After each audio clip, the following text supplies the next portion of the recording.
Hello and welcome to the Grand Prix 24/7 podcast, your weekly insight into the world of Formula One.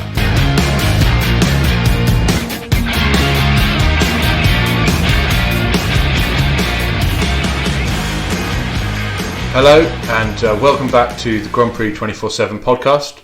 I'm your host Will and I'm joined as ever by the editor of the Grand Prix 24/7 website, Ben Stevens. Unfortunately, due to personal reasons, we had to take a short hiatus during the middle of this season. But we're happy to announce that we are back and ready to review the season so far and preview the Russian Grand Prix in Sochi this weekend. So Ben, it's great to be back and great to have you back. How are you doing? I'm doing well, Will, and it is great to be back. It's good to be talking to you again. It's been far too long, and I'm looking forward to dissecting what's been happening so far and looking at the Russian Grand Prix. Yeah, so I mean, the season so far, I think, has been a strange one. Obviously, coronavirus aside, we've had some massive highs in terms of exciting racing and surprise results, but also a rather predictable feel with Lewis Hamilton taking wins in 6 out of the 9 races. He's leading the championship pretty comfortably, and to be honest, it just doesn't look like Valtteri Bottas can quite match him. So what have you made of the kind of... I know there were a lot of people who perhaps thought that Red Bull in the pre-season were looking like a potential threat to Mercedes, but Ferrari also obviously nowhere near the pace that they were showing last year. What have you made of another season of Mercedes dominance? Yeah, I think the best way to put it is it's disappointing, but not surprising. I mean, disappointing, not that I'm against Lewis winning or anything like that, but as you say, we hoped that Red Bull would be up there. We hoped that, or thought even expected maybe, that Ferrari would still be up there, and that hasn't happened. And when you've got a team that does their jobs as well as Mercedes does, and a driver in Lewis Hamilton who drives as well as he does, always, well, I mean, the result, this is why, the result doesn't surprise me.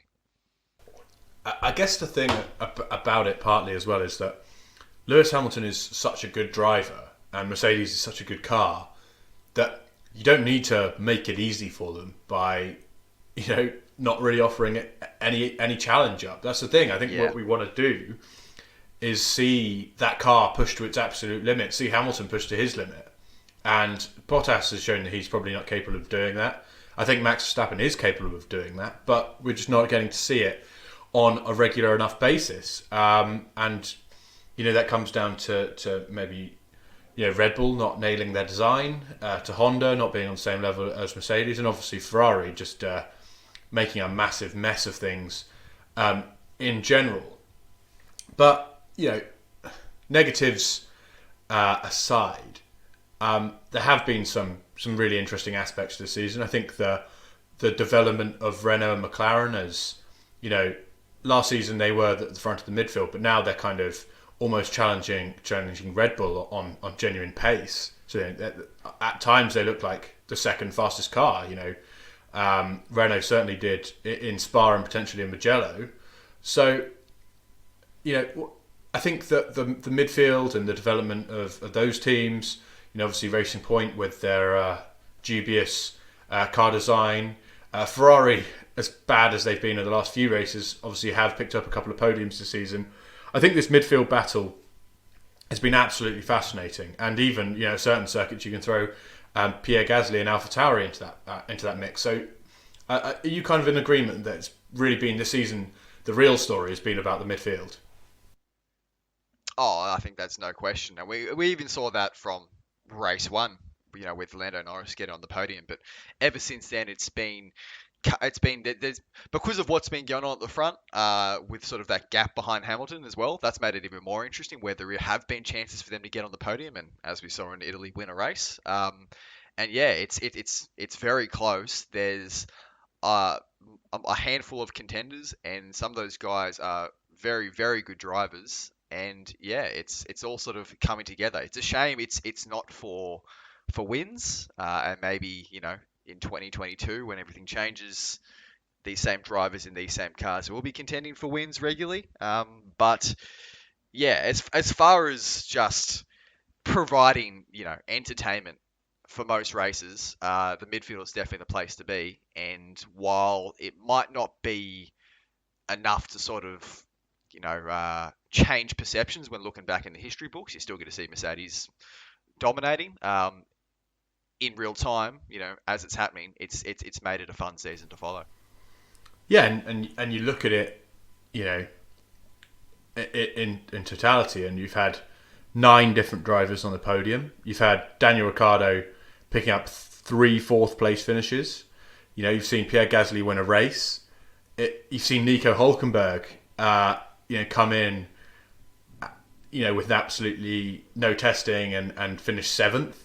I think that there have been a lot of great aspects to the season, and I think even though obviously Hamilton, I think in the end won in Mugello rather comfortably. I've heard some people posit that maybe Bottas was the quicker driver over the weekend, but I don't necessarily think that was true. I think that you saw in that, after the kind of the mayhem at the start, he really did have the pace on him and managed to bring out a pretty significant gap. But even though Hamilton was dominant kind of after that opening stage, that was an incredibly entertaining race in the midfield. I think that, until Lance Stroll had that tyre failure, you had Stroll and Ricciardo and Albon all vying for that third position on the podium.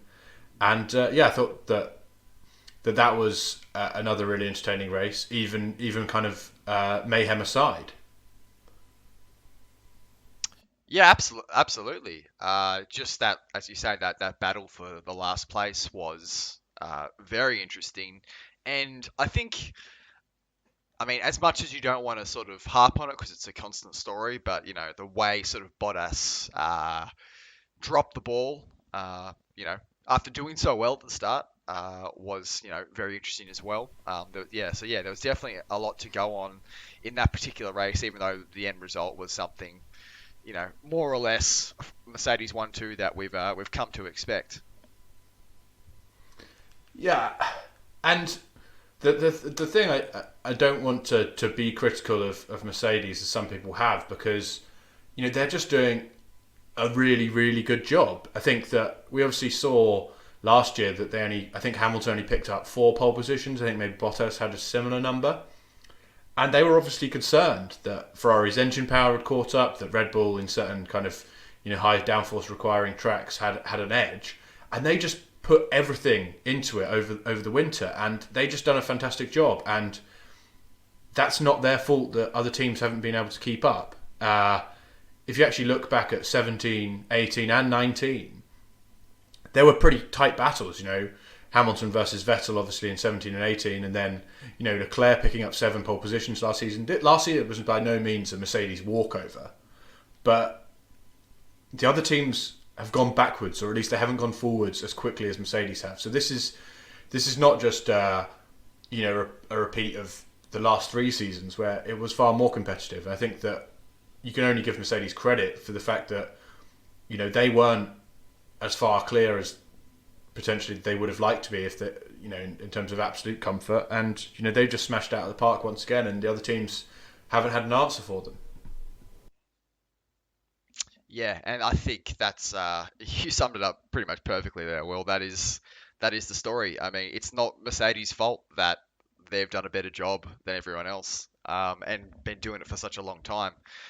As much as it is frustrating for us wanting to see an honest to goodness championship fight, especially after, as you say, last year, where until things changed towards the end, it did seem like Ferrari were giving them that. But yeah, this is sort of it's up to the other teams to catch up. It's not up to Mercedes to be pulled back to the rule makers or whoever to pull Mercedes back to the pack. That doesn't happen. It doesn't happen. And we just got to sort of, from that respect, we obviously have to take our caps off to Mercedes, who've been doing it for years. I've put my cap on my head in 6 years now. But we need to, same time, sort of, urge these other teams to step their game up. And it's, that's sort of been the concerning thing, is that it's awesome to see McLaren and Renault and Racing Point step up, but there should still be a gap between them and Red Bull, like a bigger gap, I mean, and then obviously Ferrari as well. And that gap has almost dissipated, or in Ferrari's case, completely dissipated, because they've taken these massive steps backward. So yeah, I mean, that's not Mercedes' fault by any means. Yeah, I think moving on from Mercedes, because I think we've all probably had enough of of them being talked about, and I think that there are some other interesting storylines that perhaps we haven't been able to touch on in the last few weeks. Um, I guess firstly we can touch on the takeover at Williams by I think it's a Canadian company, Doralton Capital. Um, Obviously, this has led to the Williams family taking a step back from Formula One, and you know, the first time in a number of years that they haven't been involved. What do you make of this story? What do you make of the fact that Claire has stepped away as deputy team principal? Um, and you know, are you concerned that this is kind of going to lead to Williams becoming extinct from Formula One, or do you think that this was just a necessary step? Yeah, unfortunately, I do think it was a necessary step. I just think, I don't think I'm alone in saying this either, that as much as it was great having this family-run business in the sport and having them, and they've been very successful and they've been around for a very long time at this point, I think the truth is that the sport had outgrown that sort of business model.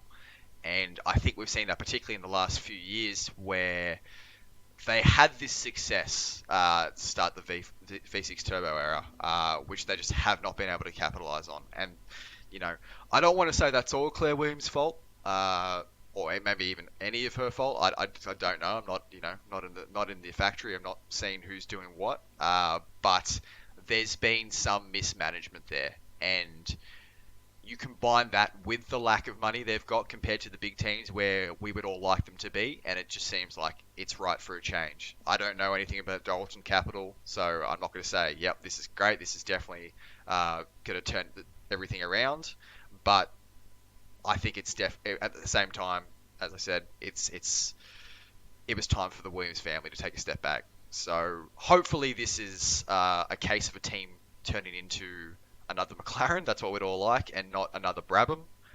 But I guess on that front, we'll just have to wait and see.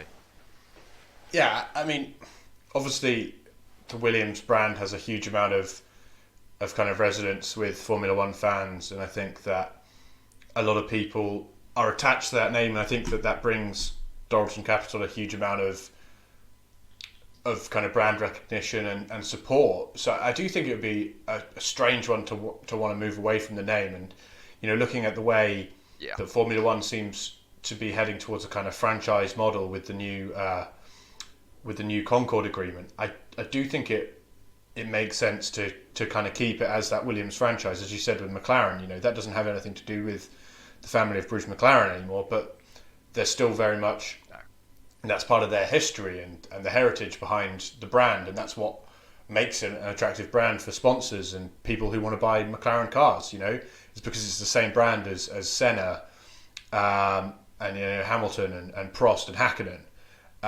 That's why McLaren is valuable, and that's why they keep it around, even though it's not owned by the same family. And in the same way that Williams is the car of you know, Nigel Mansell and of Frank Williams and of Patrick Head. That is its heritage, and that is what makes it special, and that's why people still love it to these days. That's why Sebastian Vettel is, you know, shelling out money to buy the 1992 championship winning car. You know, I don't think it matters necessarily that the family aren't necessarily still in charge, because there's still a huge amount that Doralton can benefit from having that name and having that heritage. And I think that to change it would be a real shame. I don't see what value there would be in doing that. Yeah, I have to agree with you there. I think whatever sponsor you bring in, you know, and it can be, as we've seen in the past when it was a family-run team, you can bring in BMW and be BMW Williams, and that works fine. So, as you say, I don't see any reason to jettison the Williams name completely. Moving on to another kind of ongoing storyline, I think this kind of, it reared its head in pre-season, as we're kind of looking at how to spice up the potential double headers. But then I think following some comments from David Croft on commentary during the Italian Grand Prix at Monza, and then some kind of subsequent comments from Ross Brawn, reverse grids has very much been on the agenda. I think I've gone on record on this podcast before saying that I'm not a fan, but it does seem to be gaining some momentum. I know that they're very conscious of kind of enhancing the show, I guess you could say. But what's your opinion on the concept of reverse grids, and how do you think that we should approach it? Do you think it's an alley we should go down? Yeah, well, I mean, like you, I think we've discussed this on the podcast before, so there's at risk of contradicting myself here. Forgive me, listeners. It's been a few months. I would say that it's probably not the best idea, but I think Carlos Sainz might have said this yesterday. I sort of agree with him in that, like, as much as I don't really think the idea is going to be beneficial, I am curious to see it sort of happen at least once and just see, you know, how it plays out. I think at least in the short term, by short term I mean until the end of the 2021 season, there is some value because we know there's going to be this dominant team in Mercedes who just, or even let's say Red Bull, you know, improves or whatever. It's still not going to be, you know, 5 teams contending at best. It's going to be 2, unless Ferrari, you know, causes a miracle, which I don't think is going to happen. So in that respect, it does make sense to me to sort of mix it up because it's not going to happen otherwise, and at the same time, you're not necessarily penalising these ultra successful teams, Mercedes, Red Bull, too much because they'll still come through the field. Long term, I think if you're doing all these other things that just make it a level playing field and the cars are going to be, relatively speaking, much more even in pace, well then, yeah, that's when like I wouldn't want to see it because then you're sort of diminishing the accomplishment of winning a race, which is what I think a lot of other drivers have said.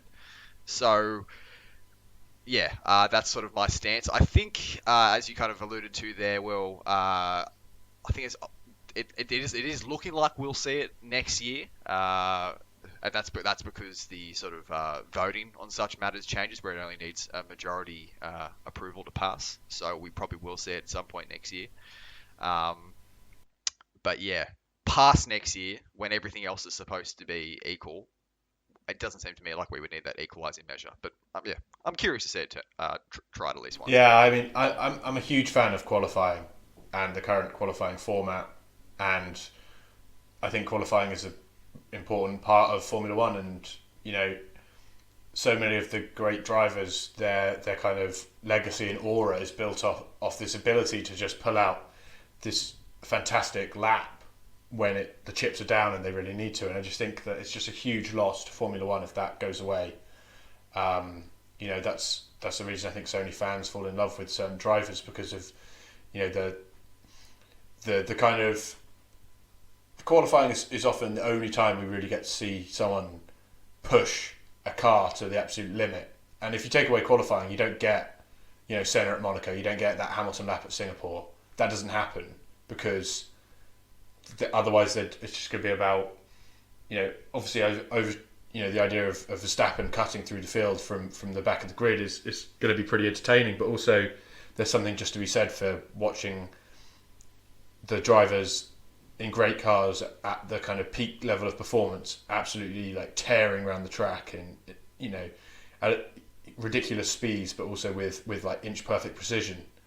And I just think that would be a huge loss. Obviously, I agree with you in the sense that I don't think this is going to be a long-term measure, because I think when we get to 2022 and the new cars that are supposedly easier to pass, easier to follow, and generally closer together, it will not be required, hopefully. But I think even if this suddenly doesn't magically bring all the cars together, which has never happened before in Formula One, so I don't see why it would suddenly happen now. I still think that getting rid of qualifying is just not the way to do it. One idea I heard posited was potentially with using the token system, but maybe grading that, so maybe the teams at the top only get 2 tokens and maybe you get 3 or 4 further down the grid. Maybe that would be a good way of helping kind of like equalize things a little bit. It's not a huge thing, but it just gives them slightly more of a chance. But I just think that taking away qualifying would be a real loss to the sport, and I think that they should focus more on getting a set of regulations that will lead to more even racing and cars that can follow and overtake better than reverse grids. Because I just think that, for one, it takes away something that, in my view, is very important to kind of like the soul and the fun of Formula One, but also I don't think that the reason that the Italian Grand Prix, for example, was so great was because the grid was reversed. It wasn't about loads of overtaking. It was about, cars of similar length of similar kind of pace, pushing each other right to the final lap.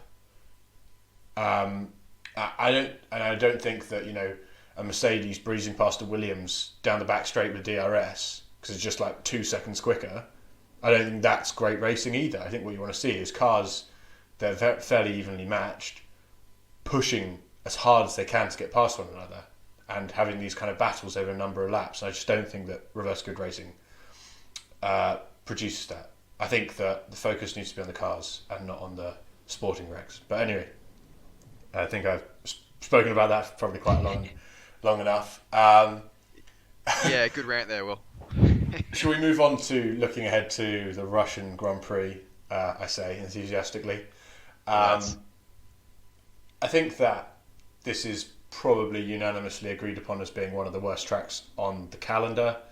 And, it's a track that Mercedes have never lost at. So, Ben, explain to me why Mercedes aren't going to win.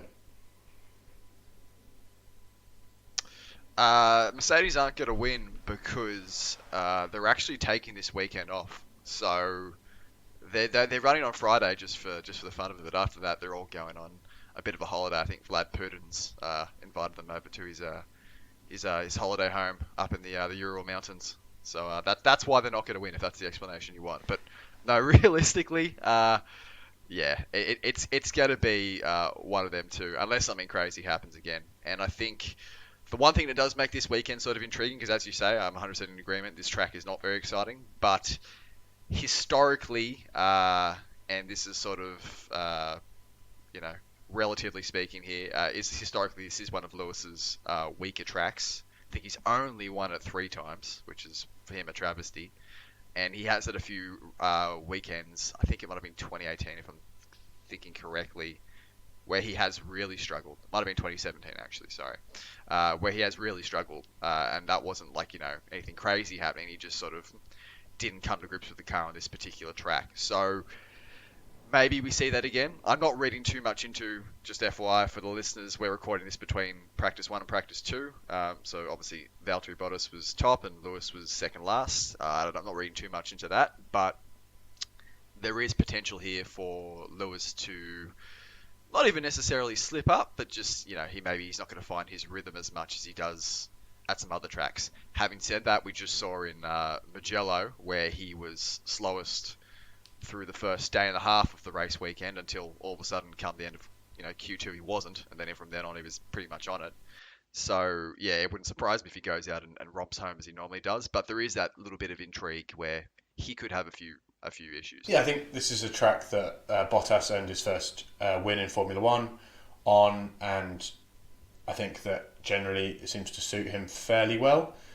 We should not forget that Hamilton obviously won here last year, and I think he outqualified Bottas. I don't think that it's like Bottas is way better than Hamilton here, or anything like that. It's just a track he's had a fair amount of success at. So I do think the battle will be between those two drivers. It will be interesting to see if Red Bull can make a challenge. Obviously, this is a circuit famed for low tyre wear, so I unfortunately don't think that will be the case. But this isn't as much of as a power track, I guess. You've got a lot of slow right-hand turns, especially in the final sector. So I'd be interested to see if Red Bull can, get a handle on their car this weekend and maybe cause Mercedes some issues. But I'm expecting a Mercedes 1-2, and obviously it'd just be interesting to see which way around that is. Obviously, we've also got the added thing of Hamilton going for the 91st win and equaling Michael Schumacher's record. But yeah, I'm not expecting a fantastic race. I think that nonetheless, just seeing who can come out on top in the midfield will be interesting. Renault have obviously looked pretty strong on some of these kind of lower downforce tracks, and I think that they seem to kind of finally found a setup that suits them. Ricciardo in particular looks very comfortable in that car finally after almost a year and a half. Ben, who do you see coming out on top in this midfield battle in Sochi? Yeah, well, again, this is the exciting bit, and this could go in a wide range of directions. So I'm looking forward to that. Also, do want to just say real quickly, just looking at the stats, I want to correct myself. I think Lewis has won 4, not 3 Grand Prix. So still horrible by his standards. We expect 100% in everything he does, but can't have that all the time. But yeah, back to the midfield. So I think it's very tough to say. I think this car might, oh, sorry, not this car, this track might suit Renault's car quite well. And as you say, Daniel Ricciardo in particular has been on it. Me saying that is very biased though. So I'm not going to go with him to lead the midfield. I think I'm going to go with McLaren actually. I'm going to go with probably Carlos Sainz. I think he's really hit a rich vein of form. And then probably Ricciardo and Renault in there. But I mean, between those two teams, obviously Racing Point are still up there. There's a lot of different ways you go. I mean, really, just you could if you picked those between those three teams and just got a dartboard out and just threw, you could pick and just be more accurate than us saying anything particular because I think it's that close. And hopefully that sort of makes up for what we assume is going to be a very sort of straightforward race. Yeah, the Racing Point is particularly difficult because obviously Stroll has the update and he looked pretty strong with that update in Mugello, and I think he might have got past Ricciardo to get that final spot on the podium. So it'll be interesting to see if he can kind of match up well against Ricciardo, Sainz, and Norris this weekend. I think Perez, as much as obviously I think he's still a better driver than Stroll, he really hasn't had a great season by his really high standards. So I think he'll definitely be determined to, one, put himself in the shop window, and two, just kind of regain a bit of pride after what will, I don't think that would be a very pleasant thing to, have what's happened to him getting dumped by Racing Point. So I definitely see him as another driver to watch, even though he obviously doesn't have the full update package on that Racing Point. Before we go, Ben, shall we just dive back into our predictions? Unbelievably, I think the last race we did was Spanish Grand Prix, and we actually both scored 3 points for getting the correct podium. So things are suddenly hotting up in the battle to be prediction king. But let's go for our Russian podium. Ben, who you got? 1, 2, 3. Well, I'm going to be boring, and I'm going to say Lewis 1, Valtteri 2, Max Verstappen 3. Yeah, that is pretty boring. But I think it shows that the one time we actually got it right was predicting those 3 drivers. So, why mess with a winning formula? I think I'm going to slightly differ. I actually think that Bottas is going to win. He's been really close in qualifying, and even if he doesn't get on pole, there's obviously the massive slipstream going into turn 2, because obviously turn 1 is that kind of not really a turn, but is considered a turn. So, provided Mercedes don't come up with a kind of Vettel, Leclerc, Ferrari plan from last year, I think Bottas, even if he doesn't get on pole, maybe could slipstream Hamilton. So that'd be an interesting one to follow. And obviously, if he does get ahead of Hamilton going into turn 2, then it's going to be pretty tough to pass. So I think Bottas just sneaks this from Hamilton. Also, come on, who really wants to see Hamilton equal Schumacher's record in Russia when he could do it in Germany? Just saying. And then third, I'm actually going to go with Ricciardo. No real reason. Don't necessarily even think that the Renault is going to be quick here, but I just think he's been so good this season, and really deserving of more. He deserves that podium. He deserves to get Cyril a tattoo and delight David Croft. He just the move to Renault hasn't been maybe what he dreamt of, but I think this season especially, he's really shown how much of a top driver he is. and 3 fourth places. He just needs to convert one of them into a podium. And I think that while it hasn't been a success, I don't think that in any way he's damaged his reputation by coming in and pretty handily beating Hulkenberg and Ocon. I think he's shown that, looking beyond Hamilton, Leclerc, Verstappen, Bottas, he's definitely one of the best. He's definitely up there as one of the best drivers on the grid. So yeah, I'm going to go for Ricciardo for the podium. Ben, who are you going for first DNF? First DNF. Oh, it's always a bit of a stab in the dark. This one, I am going for. Should I go for Daniil Kvyat? Yeah, his home race. I'm going to go with the torpedo himself. He's going to torpedo his way out of this one nice and early. Yeah, when in doubt, pick someone at the home race, and if there's no one with the home race, pick Daniil Kvyat. Exactly. Best of both worlds here. Now, in fairness to him, he hasn't done too much torpedo action this season. He's actually been pretty boring, which has been strange because he's not a driver you associate with just kind of plodding around. You usually think it's either like boom or bust with him. So yeah, that's not a bad pick. I'd probably tempted to go for him. I'm going to go for Nicholas Latifi. I think that he's been okay this season, even though he's been pretty far off his teammate. But he still looks like he's got a spin in him every now and again, and especially if that Williams. Well, he's already crashed. He crashed in practice one, didn't he? So, especially if that Williams, because it's obviously a little bit quicker in qualifying than it is in the race. If he qualifies maybe up in kind of 16th, then being a bit slower on the opening lap, I can see him coming to blows. So I'm going to go for Latifi. I like it.